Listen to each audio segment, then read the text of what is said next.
We got a 2016 Dodge Caravan, and the customer says when you come to a stop, it just idles and dies. I don't know what's wrong with it. This is real time. Let's try to figure out what's wrong with this car.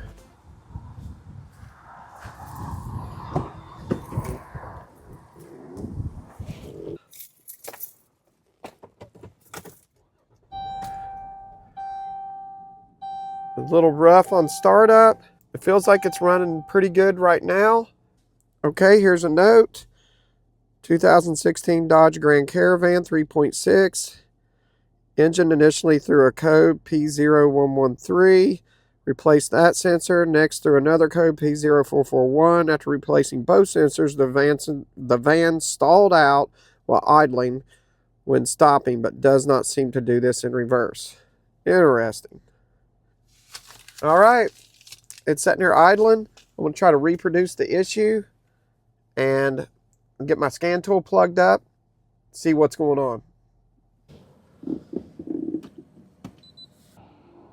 All right, let's scan it.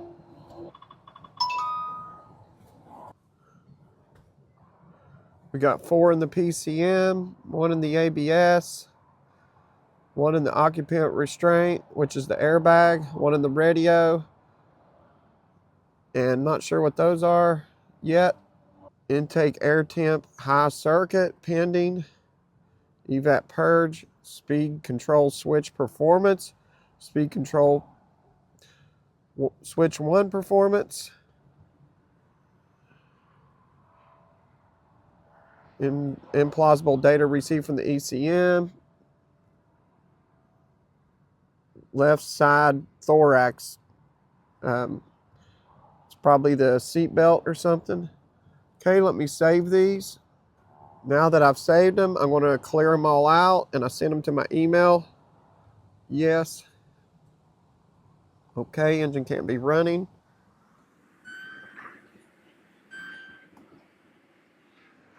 All right, let's drive this thing, see what's going on. Drive. We're driving. Oh, I wish people would come pick up these cars. I mean, it feels like it's running pretty good. Yeah, so I'm just going to drive it for a minute and see what happens. We're up here in the beautiful mountains of Kentucky. There ain't much leaves on the trees, but it's still beautiful. This is my favorite little test drive route. So, yeah, I love this state. I love my country. I just love living here. It's just, you got all 4 seasons. And if I sound a little funny, I have been sick. So, but I'll be fine. I'm getting better. And everybody gets sick. So, but so far, I'm driving this thing. Nothing's happening. But he did say it happens when you come to a stop. I'm getting ready to come up to a stop right here. Let's see what happens.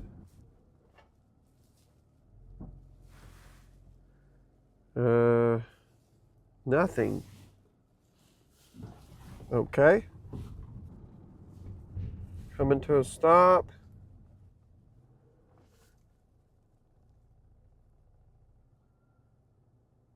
Nothing. So I don't know why it's not doing it or how often it does it. Why is it not doing anything? Okay, I'm gonna pull it in the shop. My little troubleshooting bay. Nothing is happening.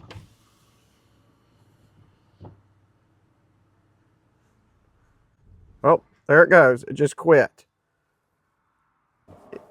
It almost like lunged forward and then just quit. That is really weird. It's idling fine. Put it in drive again.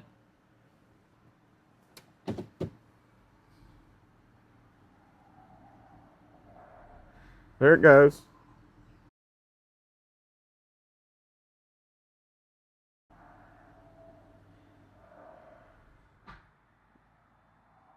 It's trying to lunge forward in gear, like it's almost like the torque converter is, or it's trying to go into, it's trying to apply the gears in the transmission is what it feels like.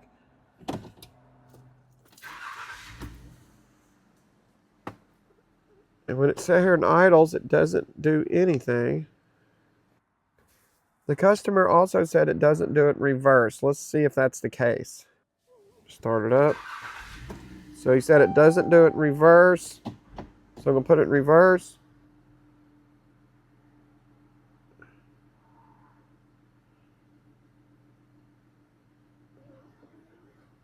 Nothing. Put it in drive with my foot on the brake. Stalls out. That's crazy. It's like the torque converter's locking up. And it's just stalling out. I mean, right? Let's go into the transmission, which is in the PCM. I want to see what the torque converter slip is and see if it's just basically locking up, which is really weird. So yeah, let's do that. Data. Okay, I got the engine speed, the turbine speed, and the torque converter slip.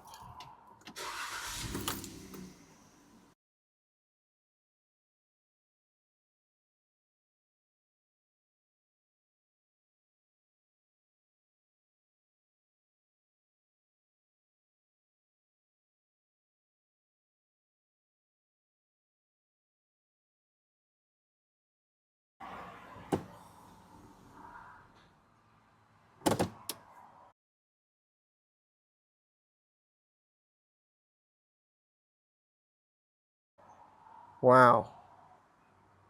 So what just happened?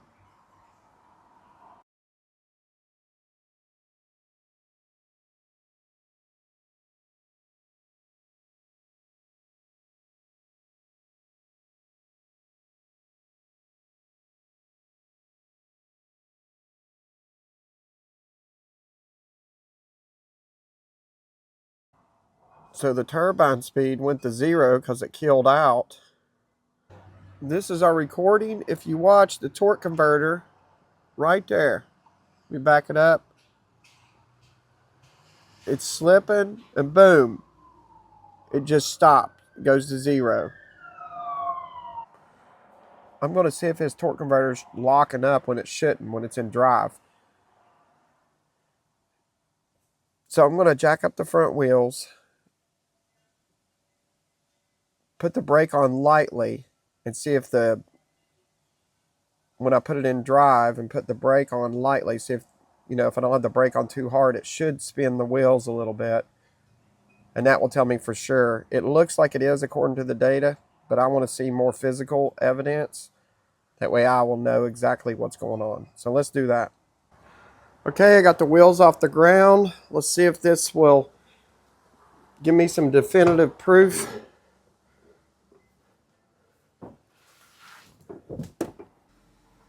Okay, the car's running. Let me just try it real quick, put it in drive.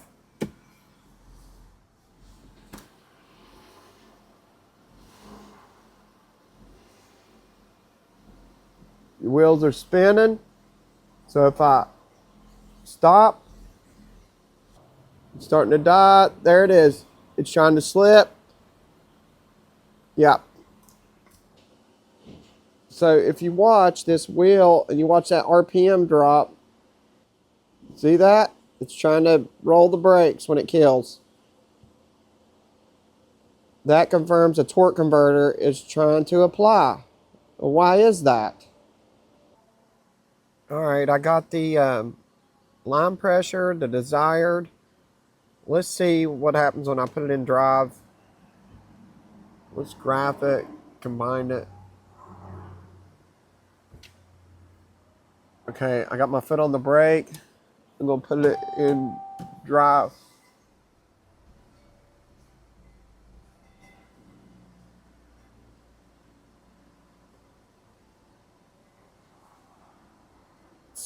Okay.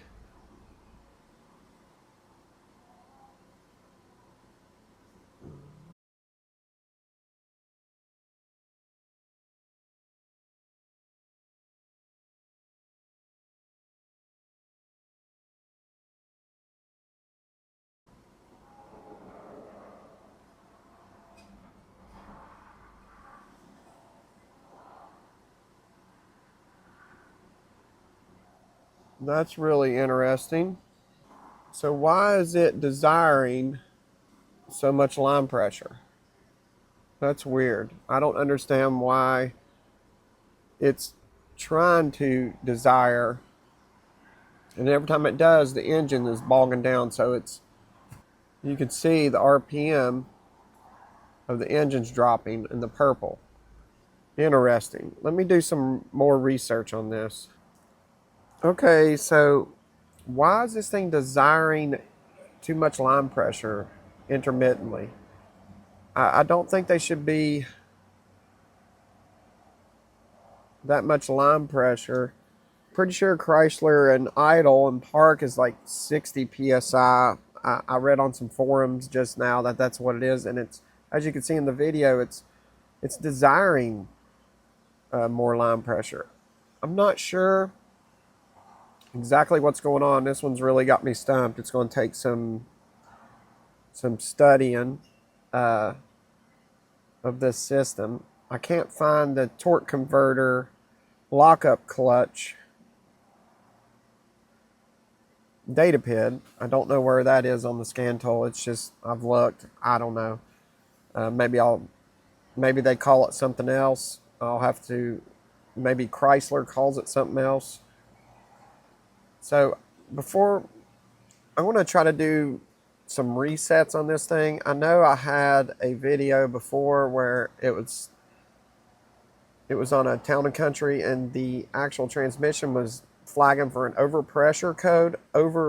pressure code, and I was able to reset that, and it fixed the car amazingly. But I didn't use this scan tool. I had to use one of my Snap-on scan tools.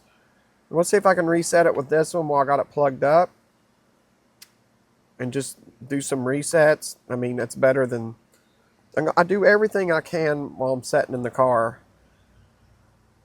before I get too in depth, because you can miss something. But yeah, let's try to do a reset. This is the line pressure counters. Let's just clear those. Let's clear all. Okay. I'm gonna go ahead and reset memory too. All right, let's start it up. Put it in drive. No, definitely didn't.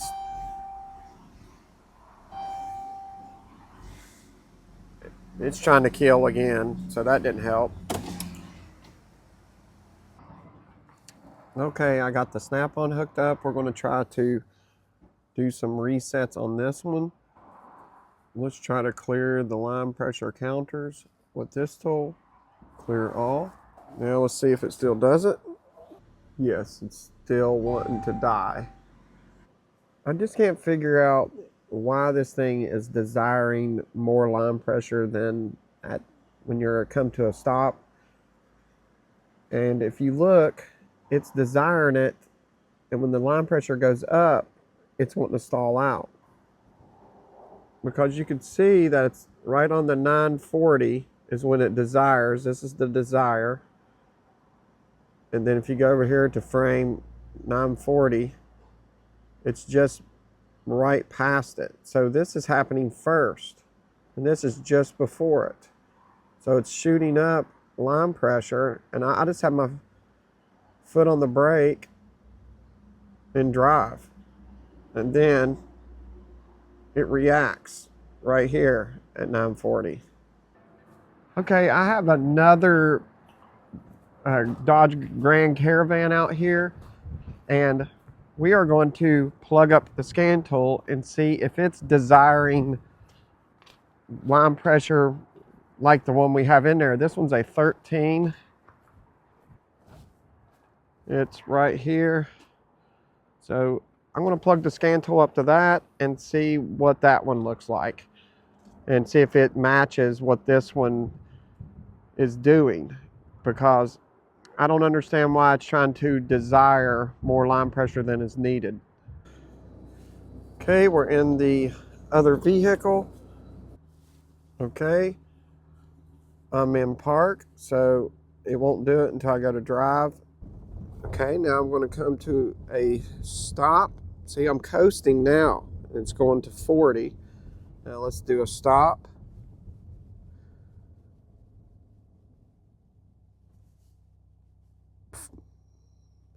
Oh, now it goes to 60. Okay, so there's that. So, okay, so it is supposed to be at 60.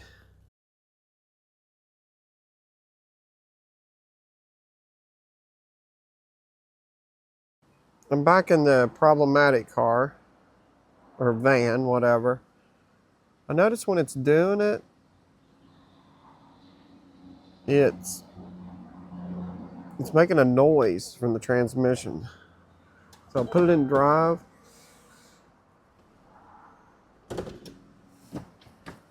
I'm going to get someone to help me here so I can listen to it out there.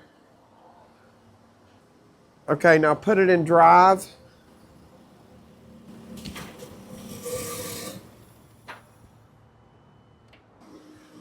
All right, let's do it again.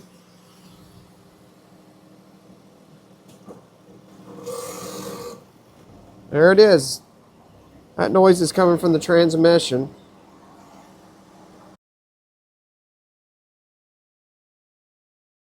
All right, we're back on this Caravan. What I've decided to do is pull the pan.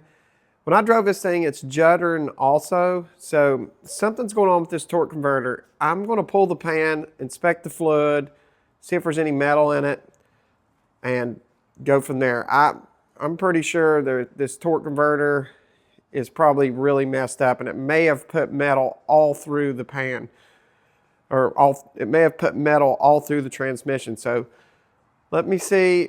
Let's pull it, see what's going on. No big deal. It's easy to do, and we'll just go from there. Okay.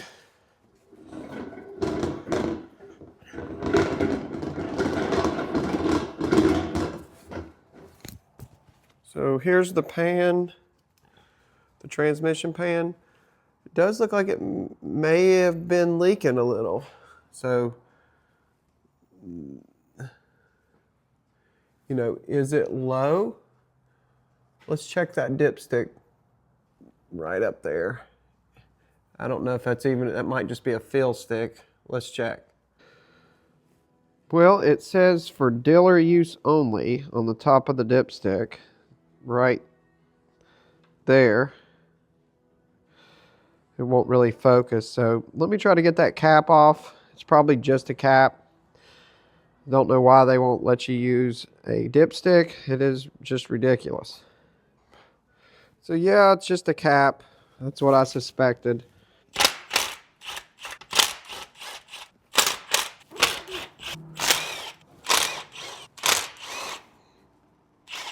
Oh, here it comes.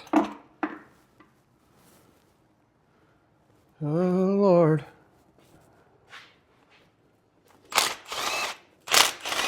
Well, I can tell you it stinks. Whoa. Glad I wasn't underneath that. Oh, yeah, that's a lot of clutch material. Look at that. God. I mean, this thing's got to be clogged up. That's excessive. And it smells burnt. Okay, I got the pan down, and there is a ton of clutch material in this thing. So I'm really suspecting this transmission It's probably seen better days with the mileage and everything. But yeah, that's a lot.